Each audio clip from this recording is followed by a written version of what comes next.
Le Tchad est l'un des pays au monde comptant le moins de médecins, avec seulement 0,054 médecins pour 1000 habitants.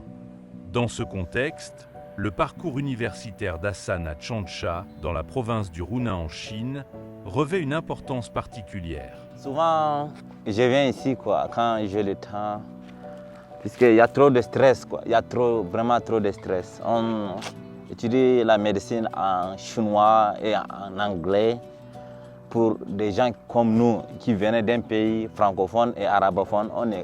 Je n'ai jamais pensé venir ici en Chine faire les études en anglais ou bien en chinois.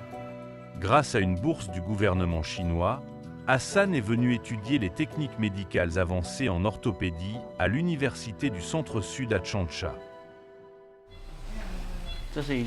Prenons l'exemple d'une patiente de 72 ans qui se plaignait initialement d'une douleur au genou.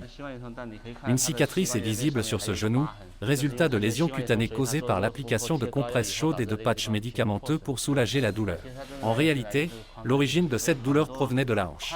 En effet, de nombreuses pathologies de la hanche sont fréquemment diagnostiquées à tort comme des douleurs lombaires ou des problèmes de genou. C'est mon professeur Xiao Lanche. C'est un professeur à qui je passe toujours mon temps avec lui. On fait la chirurgie ensemble, même aujourd'hui on était ensemble.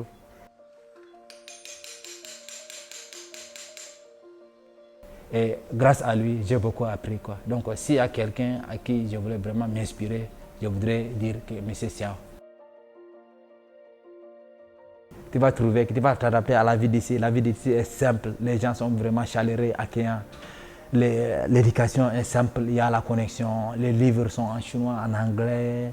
Il y a des livres en français, il y a des gens qui sont là pour t'aider à apprendre tout ce que tu veux apprendre. Si tu as envie d'apprendre, il y a un moyen d'apprendre. Chaque année, la Chine offre environ 12 000 bourses gouvernementales aux pays en développement dans des domaines variés, dont la médecine.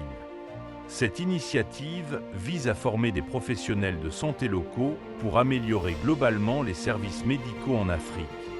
Hassan espère, après l'obtention de son diplôme, mettre ses compétences au service de sa région natale afin d'améliorer les conditions sanitaires locales. Quand j'aurai le temps, après la chirurgie au pied, samedi, dimanche, quand j'ai le temps, j'appelle toujours la famille et les amis au pays. Ça fait mal de laisser la famille loin de toi, mais en tant qu'un homme, si tu voulais atteindre quelques objectifs, tu es obligé de faire quelques sacrifices. Mon objectif, mon but ultime, c'est d'être un médecin, travailler dans un hôpital et en même temps un professeur enseignant dans une université dans mon pays. Puisqu'on a vraiment manque de médecins. Les gens souffrent, ma communauté souffre. Il y a beaucoup de manque. La jeunesse tchadienne bien éduquée, le pays sera construit. Mon professeur que j'admire, ils m'ont inculqué leur façon de travailler, leur rigueur. Si je serais un médecin, un jour, je vais appliquer la même méthode. Avec ce que j'ai vécu ici, ce que j'ai appris déjà, si je copie ici, je pars coller là-bas, je pense qu'on va progresser.